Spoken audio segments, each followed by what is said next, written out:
Good morning everyone. So in the previous videos we have discussed about direct variation and in today's video we'll start indirect variation.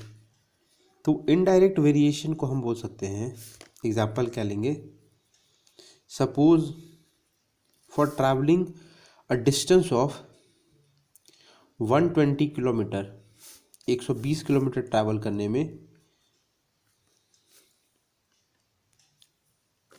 120 kilometre आपको travel करना था। तो आप ये एक chart बनाएं कि अगर 120 किलोमीटर हमको ट्रैवल करना है तो अगर 120 किलोमीटर ट्रैवल करने के लिए अगर हम 10 किलोमीटर पर आवर की स्पीड से गए, कितना स्पीड रखें, 10 किलोमीटर पर आवर, तो हमको टाइम कितना लग जाता है, टाइम लग जाता है 12 घंटा। ठीक है, 10 किलोमीटर पर अगर 120 किलोमीटर ट्रैवल करना है, 10 किलोमीटर पर आवर की स्पीड से गए तो हमको टाइम कितना लग जा रहा है, 12 घंटा लग जा रहा है। If you increase the speed अब हम कर देते हैं 15 किलोमीटर पर आवर। ठीक है, तो अगर हम स्पीड को इंक्रीज करेंगे तो टाइम कम लेंगे, टाइम कितना लेंगे, 120/12 15, दैट इज 8 आवर। अंडरस्टूड। तो आप ये देखिए कि आप स्पीड को बढ़ाए हैं, स्पीड को बढ़ाए हैं तो टाइम क्या हो रहा है, टाइम डिक्रीज कर जा रहा है।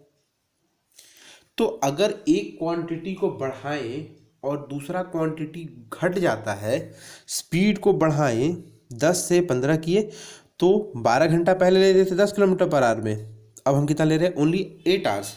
ठीक है, तो टाइम डिक्रीज कर जा रहा है। तो इस कंडीशन को हम वो लोग बोलते हैं इनडायरेक्ट वेरिएशन।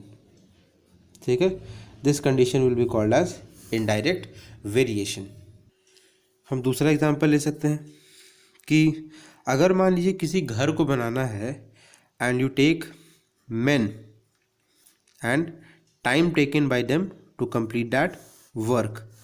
ठीक है, तो अगर 20 लोगों को हम लगाएं and they take 30 days, you involve 20 men to complete a work, तो वो लोग क्या है कि 30 दिन में काम को ख़त्म कर देगा, they are completing in 30 days। तो अगर हम आदमी को घटा देते हैं, मान लीजिए अब हम बस 10 आदमी को काम पे लगाएं, पहले प्लान बनाए कि 20 आदमी को अगर काम पे लगाते तो 30 दिन में काम खत्म कर देगा। अब हम क्या किए, आदमी को घटा दिए, only 10 men are being employed. तो 20 आदमी अगर 30 दिन में काम खत्म करता है तो 10 आदमी क्या करेगा, 10 आदमी तो और ज़्यादा दिन ले लेगा, कम आदमी ज़्यादा दिन लेगा ना, तो कम आदमी कितना ले लेगा, दे विल टेक 60 days। तो हम आदमी को डिक्रीज किए, number of men we have decrease, तो टाइम क्या हो जाएगा, टाइम कर जाएगा इंक्रीज। तो ये भी कंडीशन क्या है, this is even a condition of indirect variation.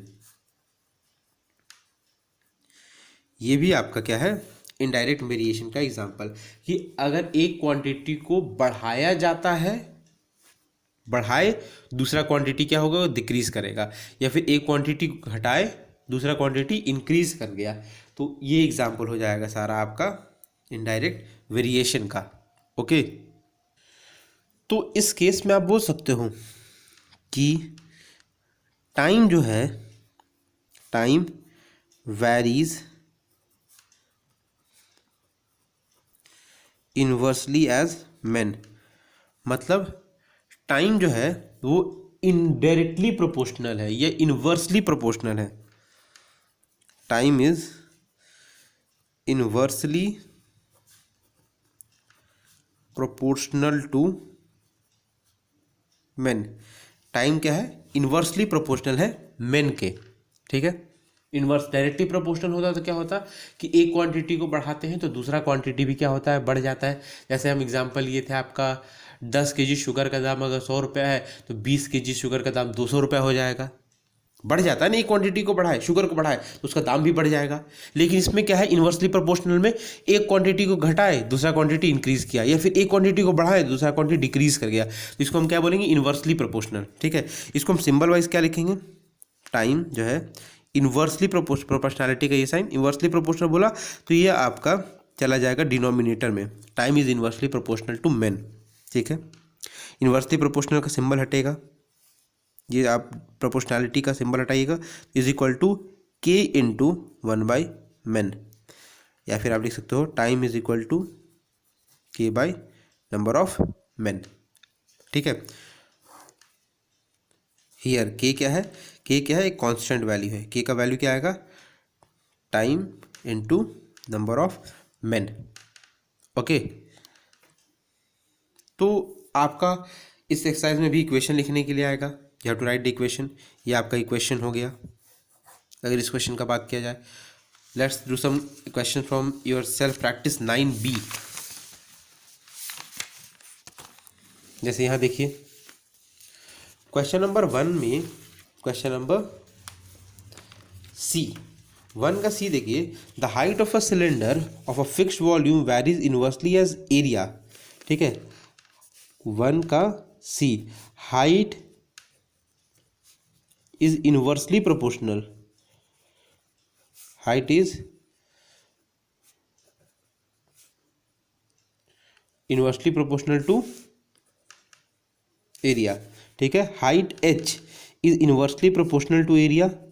ठीक है, you can even write h is equal to k by A और k is equal to h into A. ठीक है, ओके। क्वेश्चन नंबर डी देखिए, D में क्या है, the frequency of an electromagnetic wave, frequency is inversely proportional to the length of the wave. तो f is inversely proportional to 1 by, f is proportional to 1 by L, और you can write f is equal to k by L. यहाँ पे k का value कितना हो जाएगा, f into L.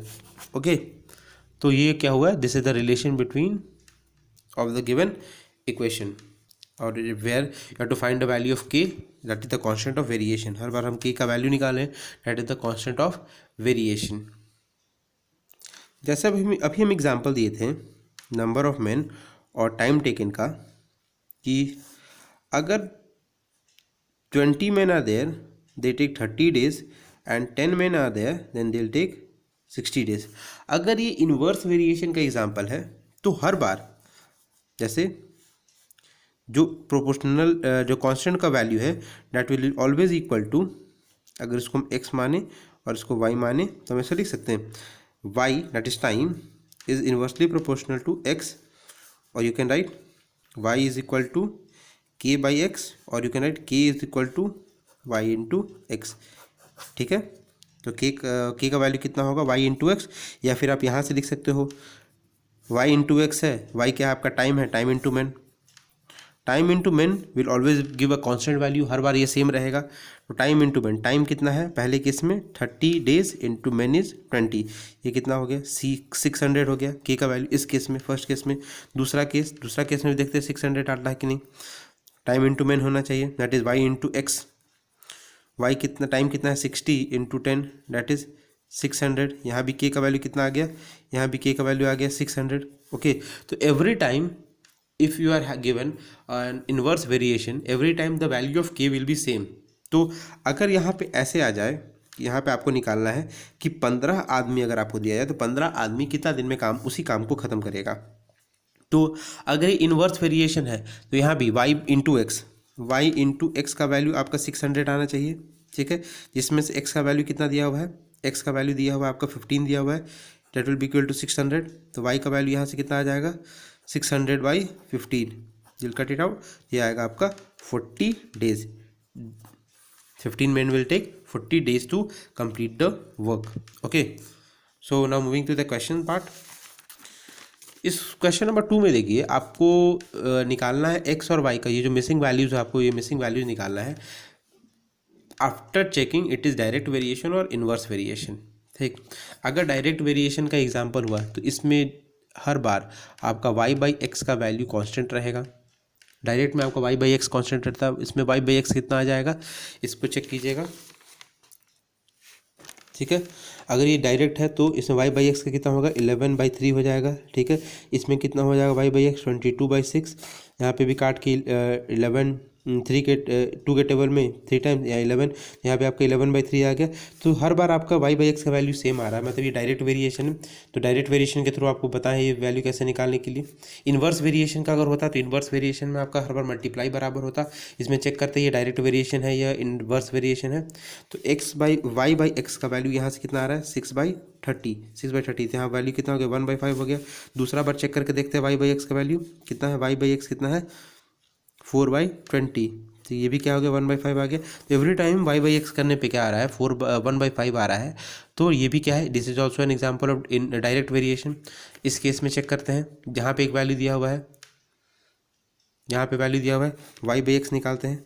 y/x निकालने पे कितना हो जाएगा 48/2 कट के कितना हो गया 24 हो गया, ठीक है। और यहाँ पे तो अननोन वैल्यू है, यहाँ पे अननोन, यहाँ पे एक आपका नोन वैल्यू है दोनों। y/x कितना हो जाएगा 24/4, यहाँ पे वैल्यू आ गया 6। देखिए y/x दोनों बार किए तो एक बार 24 आता है, एक बार 6 आता है, मतलब ये डायरेक्ट वेरिएशन नहीं है। इन्वर्स वेरिएशन पे चेक करते हैं। इन्वर्स वेरिएशन पे चेक करने का तरीका क्या है कि आपका y into x will always give a constant value k। y into x पे देखते हैं 48/2 कितना हो जाएगा, यहाँ पे 96 हो जाएगा। यहाँ पे ये दोनों नोन वैल्यूज है तो 24/4 यहाँ पे भी क्या आएगा 96 आएगा। तो every time you are getting a known value that is 96, मतलब ये क्या हुआ, this is an example of inverse variation. और इन्वर्स वेरिएशन का आप जैसे हर बार ये 96 के बराबर है, तो यहाँ पे आप क्या नंबर रखिए कि जो दोनों मल्टीप्लाई करने पे आपका 96 आ जाए। तो 3 इंटू इस ब्लैंक को हम इसको इस नंबर को ब्लैंक मान लेते हैं, इस ब्लैंक को x मान लेते हैं, ठीक है। That should be equal to 96। तो x का वैल्यू कितना होगा 96/3, कट करने पे कितना आ जाएगा 32। तो यहाँ पे वैल्यू कितना हो जाएगा आपका 32। सिमिलरली आप ये सारा अननोन वैल्यू निकाल सकते हैं, okay. Now moving to question number 3। Question number 3 में क्या है 3 का b, if u is inversely proportional to, u क्या है is inversely proportional to v, ठीक है। u is inversely proportional to v, और you can say u is equal to k/v, ठीक है। अगर if u is 12 when v is 3, तो आप लिख सकते हो कि k का वैल्यू कितना होगा u इंटू v। तो u का वैल्यू 12 होता है जब v का वैल्यू 3 होता है। v अगर 3 है तो u का वैल्यू कितना होगा 12 होगा। तो k का वैल्यू कितना हो जाएगा, k का वैल्यू 12 इंटू 3, k का वैल्यू 36 आ जाएगा यहाँ पे, ठीक है। यहाँ पे k का वैल्यू कितना है 36 आया। तो मतलब जितना बार आप u इंटू वी कीजिएगा वो वैल्यू k के बराबर होगा, और u इंटू वी हमेशा कितना आएगा आपका 36 आएगा।